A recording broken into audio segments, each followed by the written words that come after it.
Hello everyone, and welcome once again to Royal Grown Radio. We are here at the Passion Studios once again in beautiful Humboldt County, California.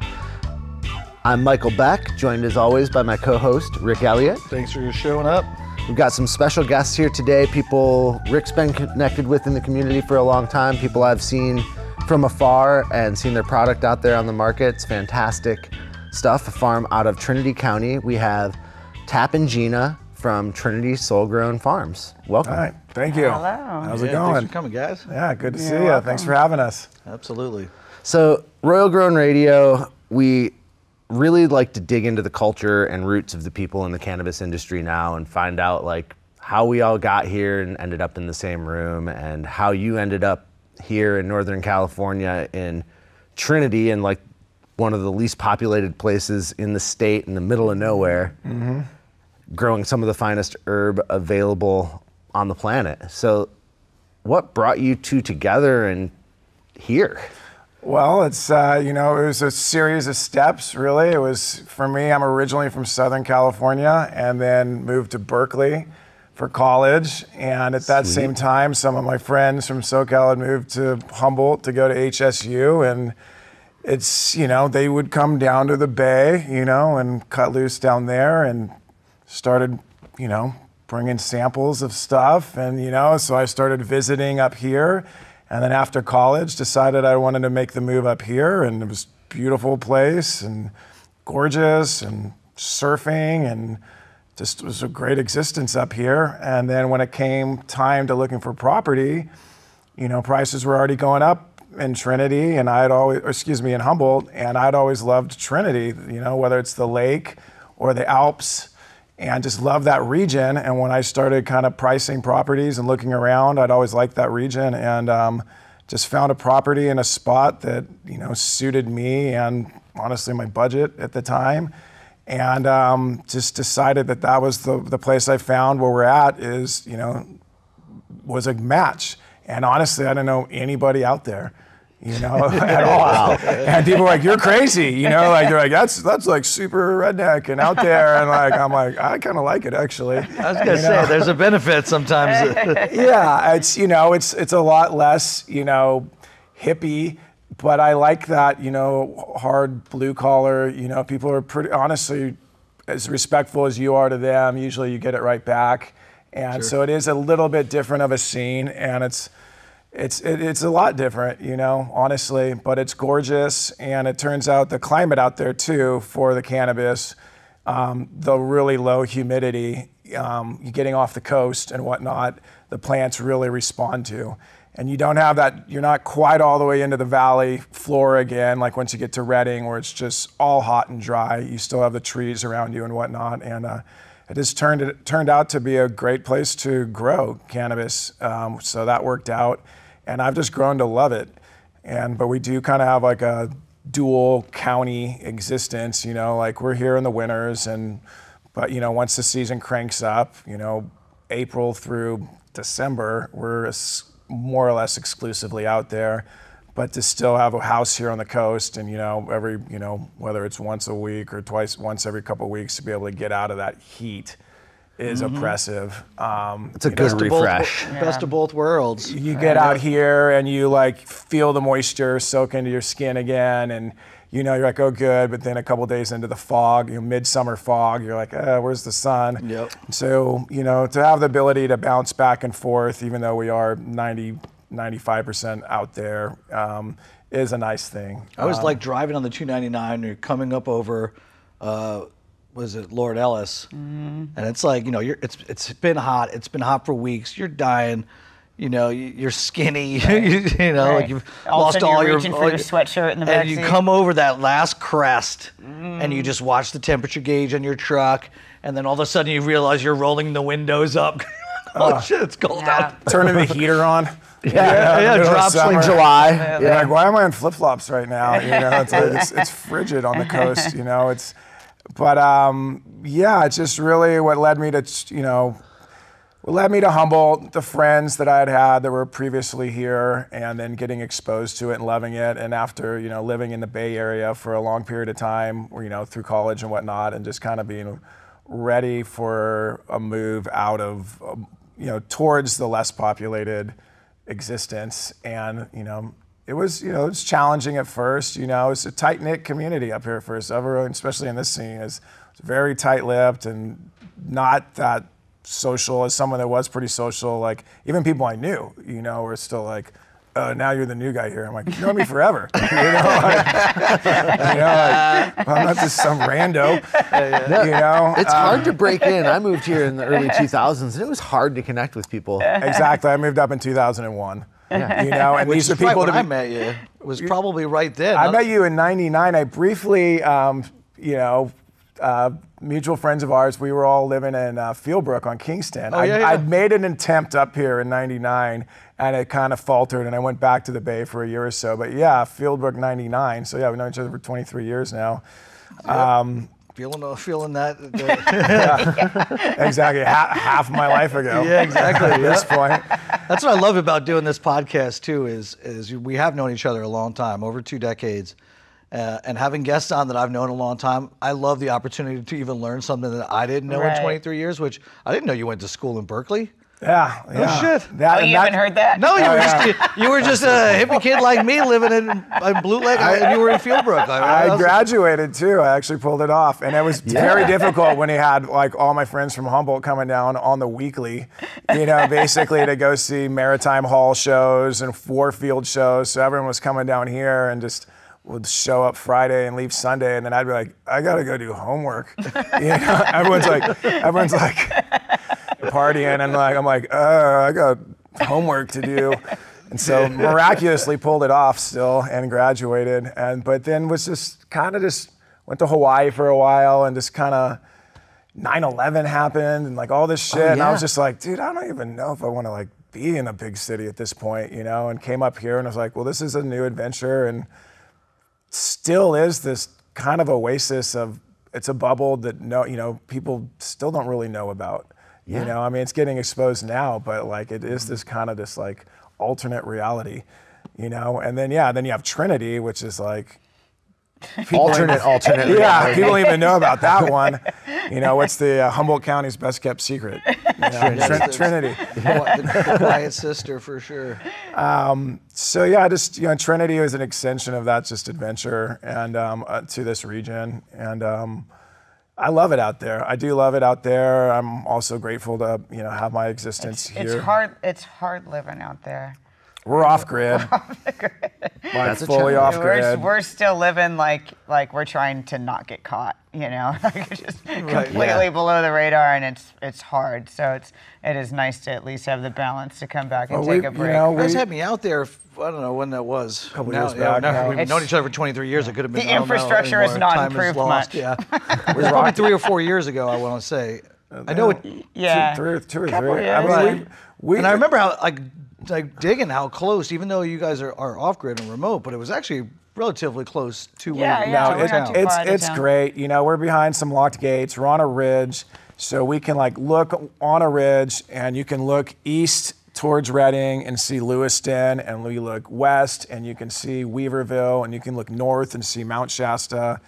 And we're just on a spine of a ridge, like the saddle of a spine, which towards the cultivation thing is, we were saying earlier, my only cultivation technique is just picking a spot with a lot of really good sun. That's a win, because as somebody who dealt with properties that didn't have good sun, like I was on the north side of a hill in Willow Creek. I remember that spot. Right. Oh my God, and literally got 0 sun for like 3.5, 4 months a year. That'll affect you. Well, or even just 3 or 4 hours a day. You know, if you have that like, we gotta wait. So, I mean, we have people below us, same road, but the light doesn't hit them for a couple hours. So we're literally at 3,500 feet, and that sun hits the mountaintops, like over the valley towards Redding. It hits us, arcs up and over, hits the next ridge, and it's just all day sun. We and watch even the sun rise and set every day. We and get there's all no 12 hours of and even in the late fall, as it begins to arc lower, we're on a saddle, so there's a bump of the saddle, but it's still like even into November, we're getting pretty much all day sun. And that's a huge part of why I think our stuff turns out good. Well, it's that and pruning. And then whatever you feed it, there's some technique for sure. Pruning's a big one, like actually getting down there and cleaning them up proper, you know, like actually putting that time in is huge. And so you get enough sun and you get them, you know, the right food, and you do the work to clean them up and just let them do their thing, really. See, I love that you're saying that. Even with the most incredible sun, all day, full sun, ridge top, angled sun from either side, you're still getting in and getting those bottoms, because we talk to cultivators and we've heard people be like, oh, if you get enough sun, you don't need to worry about that stuff. It turns out great. Matter of taste and perspective, I suppose, but I agree. I think that trimming and that pruning, absolutely so crucial. We have minimal littles, you know, and I've even been able to improve on that. Now it depends, you know, we also do depth to establish that. So we do depth, big beds, you know, 6'3", 6-foot beds by like 80, 90 feet, whatever. Okay. Just old school, cheap rebar, recycled plastic tarps. You know, we went with like full reuse, recycle method, and it's effective.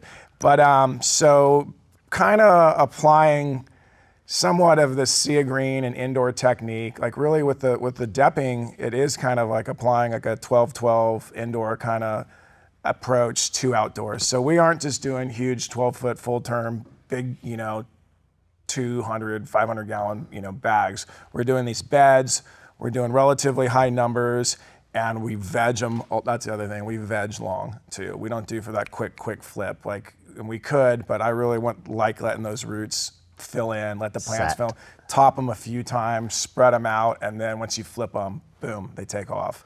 So we, you know, we don't really nail that quick harvest, short strain, short veg. We do long veg cycles, we do long flowering strains. Every year, kind of fucks us sometimes. We say we're going to do it different. But it's a luxury that you have the sun and climate to do it. Well, and then the yields reflect though too. Like at the end of the day, with that long veg, with the strains that go a little longer, you know, like we end up getting substantially better yields, I feel like, you know. And that's what's frustrating with, we're going, segue, here we go. For what we're dealing with now is turn your blinker on, babe. You know, we've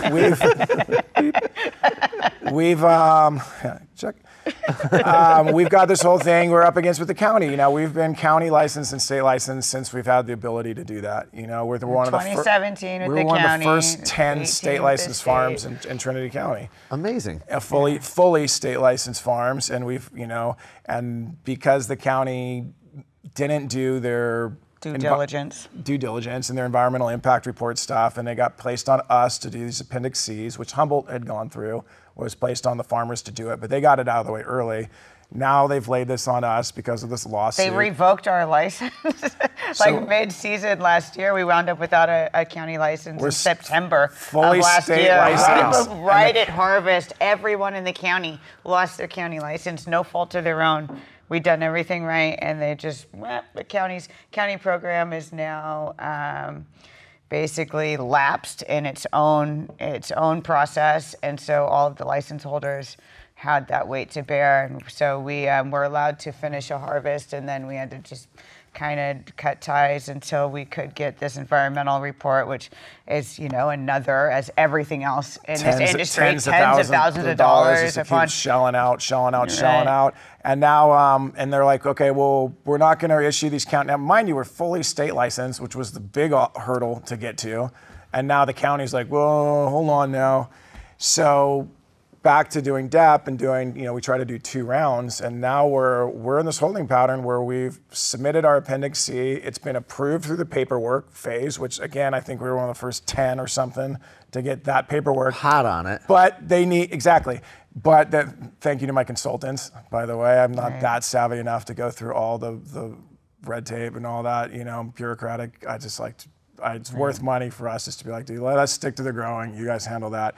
But now they have to do a site inspection before we can even have plants on. And so here we are, like, you know, like we should be getting out there and getting going, and they have not letting us know when they're coming out. We don't even know. They're not even contacting us about when we can expect it. And so we're just kind of in this state of we have a limbo. limited calendar to work with, especially if we're trying to pull off 2 crops. So it's getting, we're in this frustrated, situation right now where we should just be out there and up and running, and we're kind of in this holding pattern.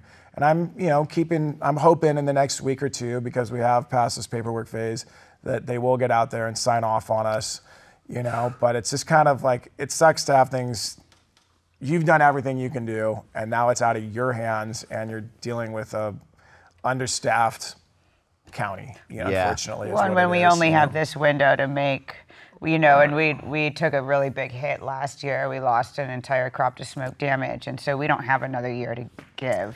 There you go. We talked to another Trinity County grower on the podcast from Little Hill Farms about a month ago now. You guys know Jeff? Yeah. He's a fantastic guy. He's really active in our Growers Association. TCAA, we're all part of that Growers Association, which has been really effective politically for us out there, actually. And he was saying the same thing, but he was, this was a month ago. He's like, but now I'm like, what the hell do I do? Like, I need to be busy. Right. And this was a We month have to ago. work. So I get it. What do we do? Just take other jobs until they figure it out? Like, we don't know what to do. It's farming. It's not like we have a limited window to get to work with the seasons and get what we do done. And you're paying for your permitting no matter what. Right. Well, and we're backed up. Like I said, last year we lost.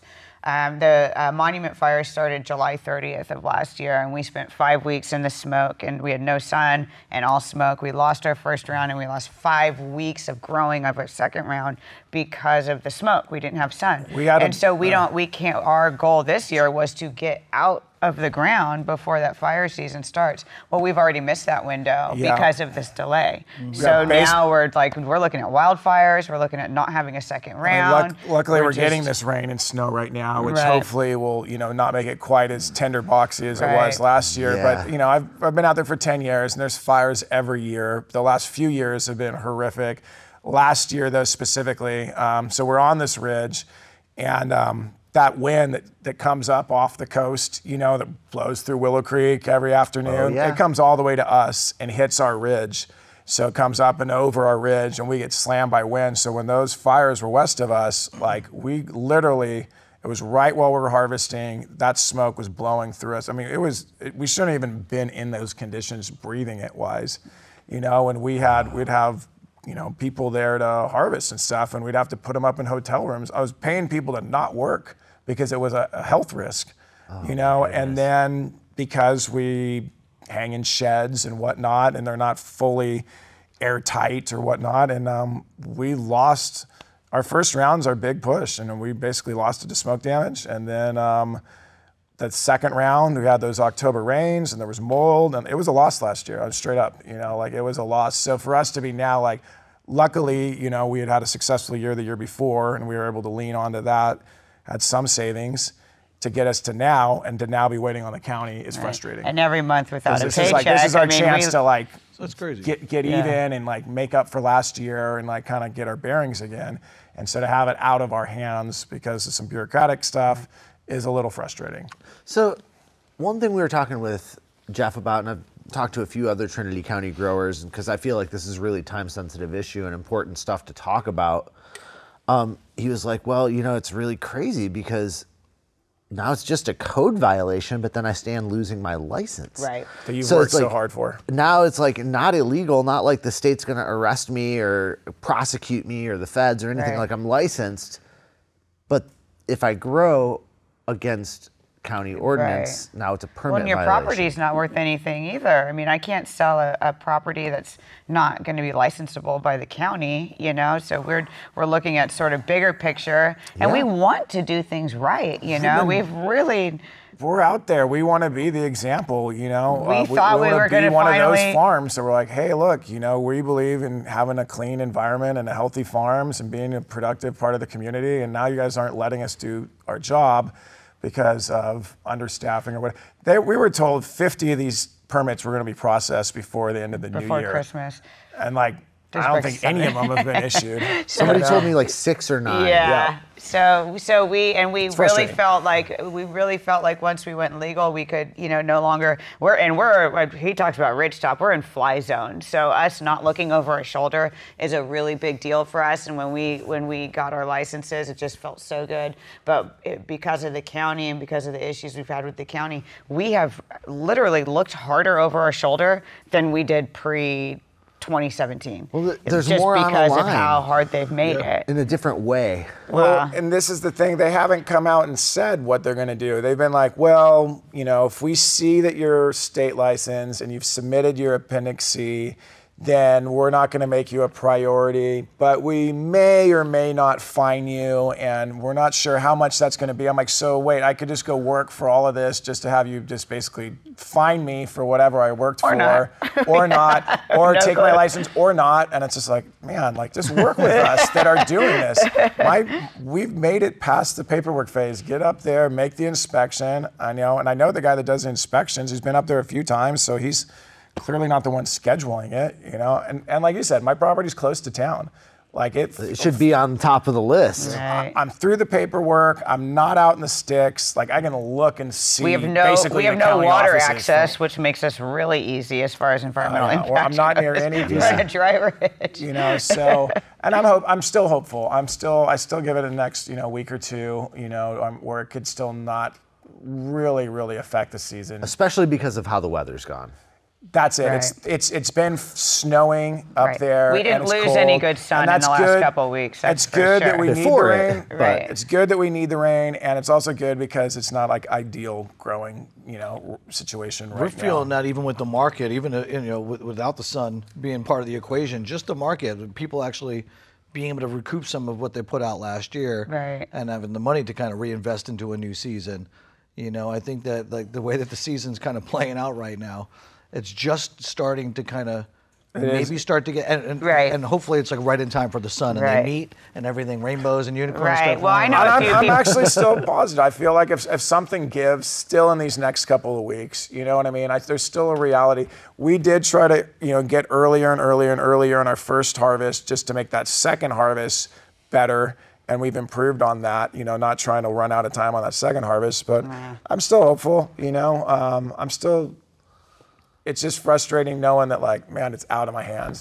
You feel a little Powerless, man. exactly, Yeah. and you're just like, man, I've done everything. My But we ducks don't- are in a yeah. row, and It's now getting to where we don't have much of a choice. We either have to cut bait and completely move on for the year, or we've got to get out there and do. or what we you have got to sit there and do. risk your license and, And just so- go Right. back to You which can I don't cut want to bait, do. like you're saying, and they could not enforce on anybody, and then you're like, well, you just screwed me, and all these people that like just said, Right. fuck you, I'm doing it anyway, get Right. away with it, and the people who are like towing Right. the line trying to do the That's right what I thing say in these get supervisors fucked even meetings. harder. I'm like, the other people that aren't licensed are just laughing at all of us, and here you guys are scrutinizing us who are like doing everything right. All our conspiracy And- theory friends were right.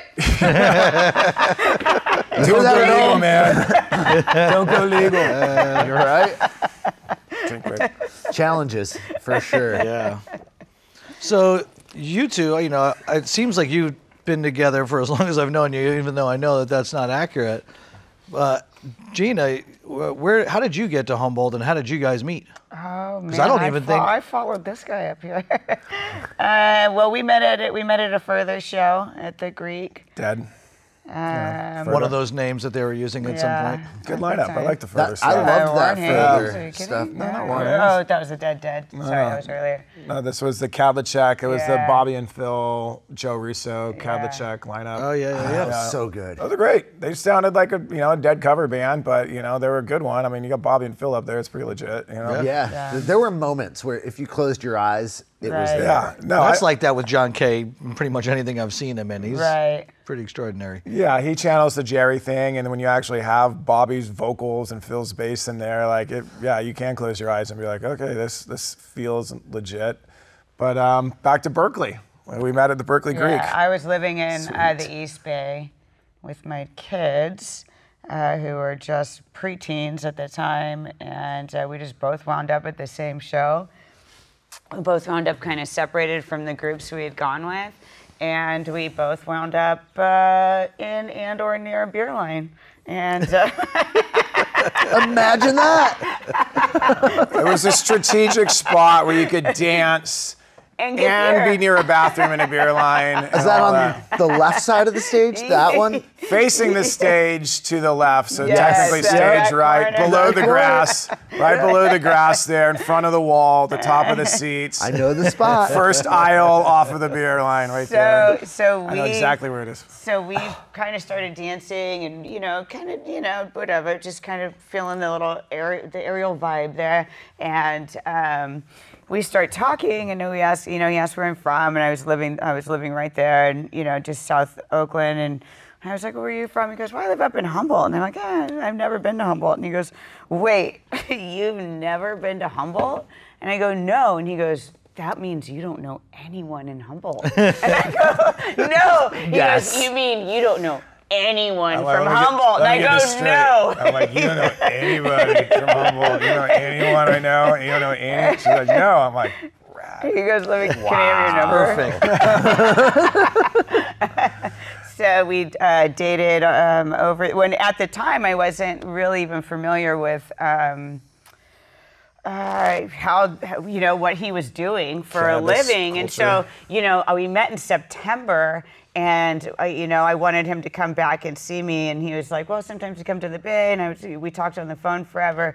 And then, October comes around, and I'm like, well, I'm going to go see Government Mule at the Fox. So either you're taking me or someone else is at this point, like it's sugar on the pot. And he goes, well, you don't understand. Like, I have a harvest coming up. I'm like, I don't give a fuck, like, this is what's happening. So he drove 5 hours to come take me on our first date on Halloween night, which was actually really cool. Robbie Krieger from The Doors sat in with Government Mule, and it was a really killer show. Like we had a great time. 15 Our Doors first songs date on the lasted second like set. 3 days, and it was obviously worked out.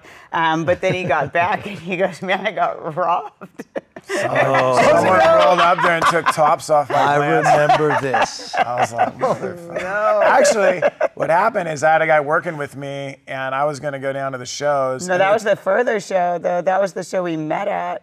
Okay. He ran into his worker at the show, and he's like, I'll be what are back you doing tomorrow. here? I'm like, So he got robbed that night, Whoops. too.